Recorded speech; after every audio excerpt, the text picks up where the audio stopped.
Hi friends, welcome to Amaze Academy. ഇന്ന് നമ്മൾ ഒരു ഇൻസ്പിറേഷണൽ വീഡിയോയ്ക്ക് വേണ്ടിയിട്ടാണ് വന്നിരിക്കുന്നത്. നമ്മുടെ ഓഫ്ലൈൻ ബാച്ചിലെ ആദിത്യയുടെ ഒരു സ്റ്റോറി ആയിട്ടാണ്. ആക്ച്വലി ആദിത്യയുടെ ഒരു സ്പെഷ്യാലിറ്റി എന്ന് പറഞ്ഞാൽ കഴിഞ്ഞ 3 മാസമായിട്ട് ഒരുപാട് അച്ചീവ്മെൻറ്റ്സ് ആണ് ആദിത്യക്ക് കിട്ടുന്നത്. ഇപ്പം ഗേറ്റിൽ നല്ല ടോപ്പ് റാങ്ക് ഉണ്ടായിരുന്നു, അതിൽ എയിൻ്റെ ലിസ്റ്റിൽ പേര് വന്നിട്ടുണ്ട്.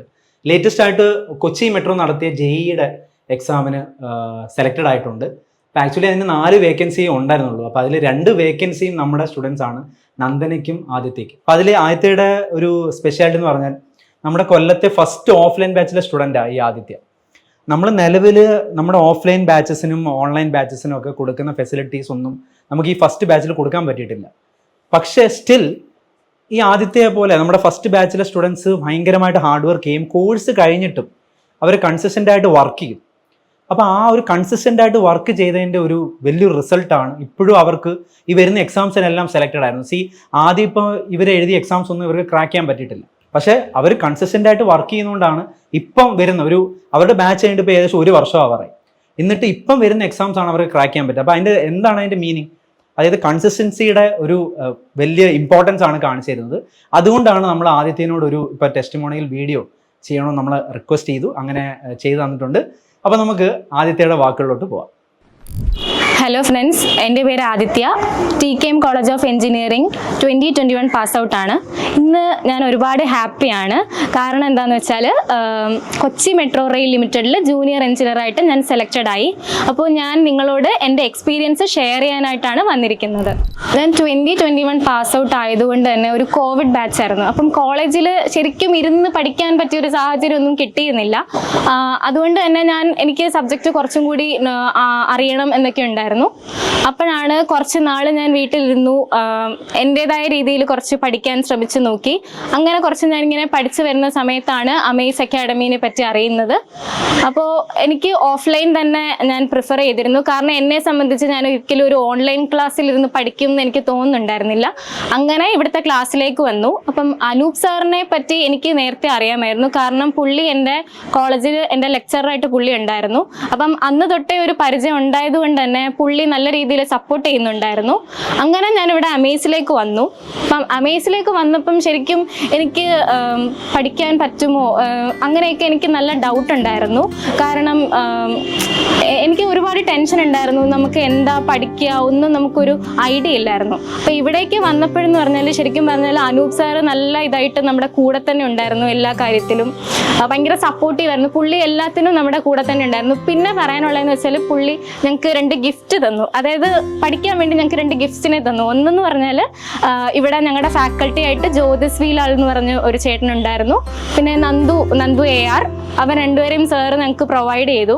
അപ്പോൾ അവിടെ നിന്നാണ് ശരിക്കും പറഞ്ഞാൽ ഈ ഒരു അക്കാഡമിയിൽ വന്നതിന് ശേഷമാണ് എനിക്ക് എങ്ങനെ പഠിക്കണം എല്ലാ കാര്യങ്ങളും എനിക്ക് ഒരു നല്ലൊരു ഐഡിയ കിട്ടി തുടങ്ങിയത് തന്നെ ഇവിടെ വന്നതിന് ശേഷമാണ്. എന്ന് പറഞ്ഞാൽ ഇവിടെ വന്നപ്പോൾ ശരിക്കും ഒരു ഫാമിലി പോലെ, ശരിക്കും വീട്ടിൽ നിന്ന് മാറി വന്നപ്പോൾ വേറൊരു ഫാമിലി എനിക്ക് ഇവിടെ കിട്ടിയതുപോലെയായിരുന്നു.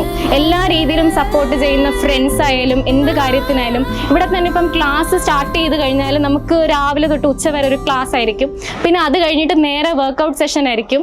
അപ്പോൾ അതൊക്കെ ഭയങ്കര യൂസ്ഫുൾ ആയിരുന്നു. എന്ന് വെച്ചാൽ ഇപ്പം സാർ ക്ലാസ് എടുക്കുമ്പം സാർ ഭയങ്കര കൺസെപ്ച്വലായിട്ട് അത് ഓരോ കാര്യങ്ങൾ എക്സ്പ്ലെയിൻ ചെയ്യും. സാർ പറയുന്നതെന്ന് വെച്ചാൽ ഒരിക്കലും നമ്മളൊരു കാര്യം കാണാതെ പഠിക്കരുതെന്ന് പറയും. അപ്പം ഞാൻ നേരത്തെ പഠിച്ചു കൊണ്ടുവന്നിരുന്നൊരു രീതി എന്ന് പറഞ്ഞാൽ കാണാതെ പഠിത്തം ഇത്തിരി കൂടുതലായിരുന്നു. പക്ഷെ സാർ അത് കുറച്ച് മാറ്റിക്കൊണ്ട് തന്നു. അതായത് ഇങ്ങനെ ഒരുപാട് കാണാതെ പഠിക്കേണ്ട കാര്യമില്ല, നമ്മൾ കാര്യം മനസ്സിലാക്കി കഴിഞ്ഞാൽ നമുക്ക് ഒരുപാട് യൂസ്ഫുൾ ആയിരിക്കും, നമ്മളത് മറന്നു പോകത്തില്ല എന്ന് എനിക്ക് മനസ്സിലായി. അപ്പോൾ അത് ഭയങ്കര ഹെൽപ്ഫുൾ ആയിട്ട് തോന്നി. പിന്നെ ഈ ക്ലാസ് കഴിയുമ്പോൾ തന്നെ ഓരോ ക്വസ്റ്റ്യൻസും നമുക്ക് വർക്കൗട്ട് ചെയ്യാൻ വേണ്ടിയിട്ട് ഭയങ്കര ഹെൽപ്ഫുൾ ആയിരുന്നു. ഇപ്പോൾ ജോഷേട്ടനാണെങ്കിൽ തന്നെ ഭയങ്കര എന്താ പറയുന്നത്, അപ്പോൾ ഓരോ പ്രോബ്ലവും നമുക്ക് കാൽക്കുലേറ്റർ ഇല്ലാതെ ഈസി ആയിട്ട് നമുക്ക് ജസ്റ്റ് കട്ട് ചെയ്ത് പുള്ളി ബോർഡിൽ കട്ട് ചെയ്തായിരുന്നു ഇടുന്നത്. അപ്പോൾ അത് ഭയങ്കര യൂസ്ഫുൾ ആയിരുന്നു. അപ്പം ഓരോ ക്വസ്റ്റ്യൻ ചെയ്യുമ്പോഴും കാൽക്കുലേറ്റർ യൂസ് ചെയ്യാതെ നല്ല ഈസി ആയിട്ട് ക്വസ്റ്റ്യൻസ് ചെയ്യാൻ പറ്റുന്നുണ്ടായിരുന്നു. നന്ദു ചേട്ടനെ പറ്റി പറയുകയാണെങ്കിൽ പുള്ളി ഞങ്ങൾക്ക് ഫാക്കൽറ്റി ആയിട്ട് തന്നെ ഉണ്ടായിരുന്നു. അപ്പോൾ ഞങ്ങൾക്ക് ഒരുവിധം കുറേ സബ്ജക്ട്സുകൾ പുള്ളി നല്ല രീതിയിൽ എടുത്തു തന്നു. പുള്ളി ഭയങ്കര എനർജറ്റിക് ആണ്. അതുകൊണ്ട് തന്നെ ആ ക്ലാസ്സസും നമുക്ക് ഇൻട്രസ്റ്റിംഗ് ആയിട്ട് തോന്നുന്നുണ്ടായിരുന്നു. എന്ന് പറഞ്ഞാൽ എനിക്ക് പഠിക്കാനുള്ളൊരു ജേർണിയിൽ നല്ലൊരു മാർഗം അവരെനിക്ക് പറഞ്ഞു തന്നു, എങ്ങനെ പഠിക്കണം. ഞാൻ പഠിച്ചുകൊണ്ടിരുന്ന രീതി തന്നെ എന്നെ മാറ്റിക്കളഞ്ഞു. അതായത് ഞാനിപ്പം 1 വർഷത്തോളമായി, ഞാൻ കഴിഞ്ഞ ഫെബ്രുവരിയിലാണ് ഇവിടുത്തെ ക്ലാസ്സിൽ ജോയിൻ ചെയ്തത്.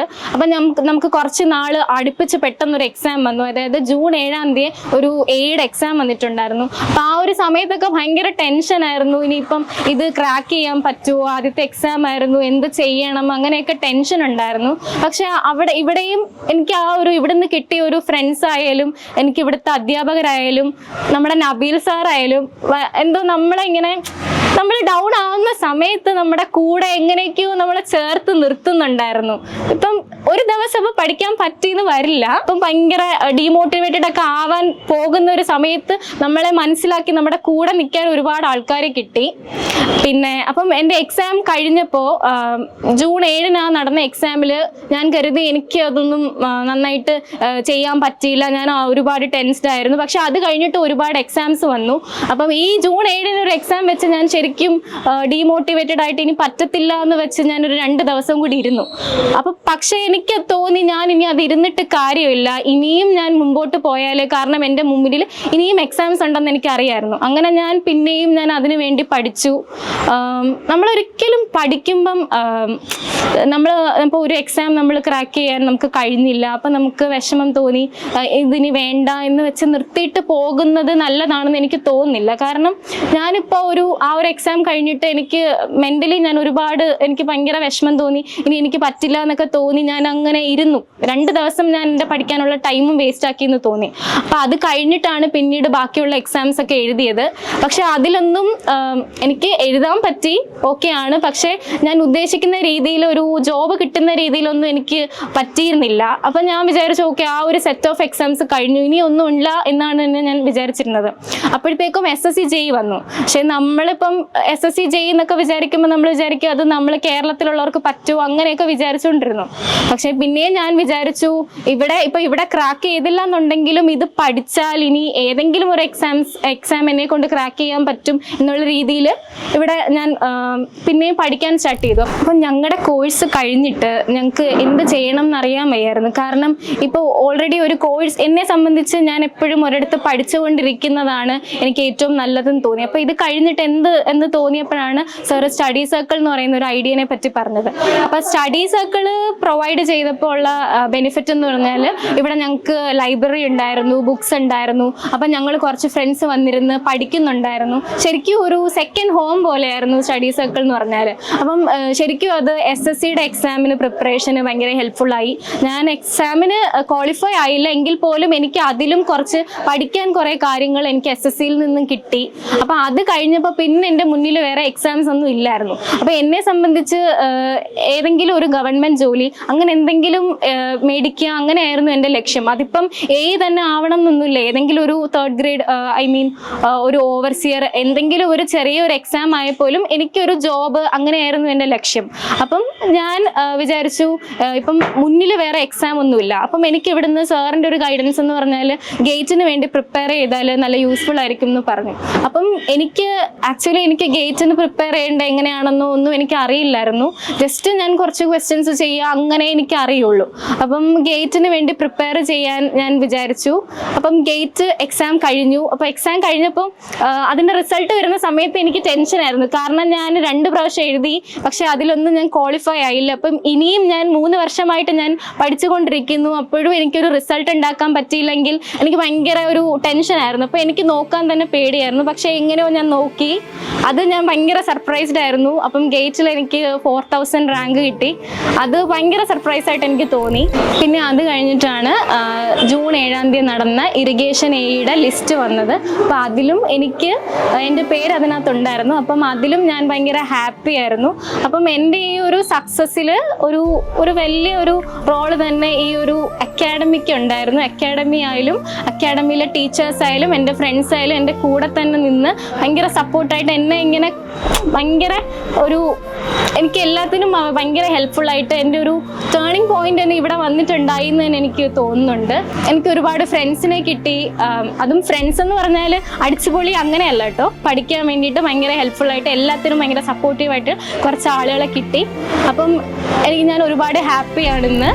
ഇനി എക്സാമിന് വേണ്ടി പ്രിപ്പയർ ചെയ്യുന്നവരായാലും ചെയ്തുകൊണ്ടിരിക്കുന്നവരായാലും എനിക്ക് നിങ്ങളോട് ഒന്നേ പറയാനുള്ളൂ, ഏത് എക്സാം അങ്ങനെയൊന്നുമില്ല. ഇപ്പം AI ആയാലും ഓവർസിയർ ആയാലും ഈവൻ നമ്മുടെ ഗേറ്റ് എക്സാം ക്രാക്ക് ചെയ്യാനാണ് നിങ്ങളുടെ ലക്ഷ്യം എന്നുണ്ടെങ്കിൽ പഠിച്ചുകൊണ്ടേ ഇരിക്കുക, കൺസിസ്റ്റൻ്റ് ആയിട്ട് തന്നെ വർക്ക് ചെയ്യുക. അതാണ് എല്ലാത്തിനുള്ള കീ. അപ്പോൾ ഒരിക്കലും നമ്മളിപ്പം ഒരു എക്സാം 1 or 2 നമ്മൾ ചിലപ്പം ഒരുപാട് എക്സാംസ് എഴുതിയിട്ടുണ്ടാവും. ചിലപ്പോൾ ആ എക്സാമുകളൊക്കെ നമ്മൾ ഉദ്ദേശിക്കുന്ന രീതിയിൽ നമുക്ക് എത്താൻ പറ്റിയെന്ന് വരത്തില്ല. പക്ഷെ അതൊന്നും കൊണ്ട് ഒരിക്കലും ഡീമോട്ടിവേറ്റഡ് ആവരുത്. ഇനിയും പഠിക്കുക. കൺസിസ്റ്റൻസിയാണ് ഏറ്റവും വലിയ കീ നമ്മൾക്ക് പഠിക്കാൻ വേണ്ടിയിട്ടുള്ള. ഇപ്പോൾ ഒരു എക്സാം എഴുതി നിങ്ങൾ ഉദ്ദേശിക്കുന്ന രീതിയിൽ എത്താൻ കഴിഞ്ഞില്ല, 2 എക്സാം എഴുതി, ഓക്കെ, അതും പറ്റിയില്ല. ഇത് എഴുതിക്കൊണ്ടിരിക്കുക. 1 day you will become successful. So അതുകൊണ്ട് എല്ലാവർക്കും താങ്ക് യു. നന്നായിട്ട് പഠിക്കുക, എല്ലാവരും നന്നായിട്ട് വർക്ക് ചെയ്യുക. Thank you. Amaze Academy. Call 8281741894.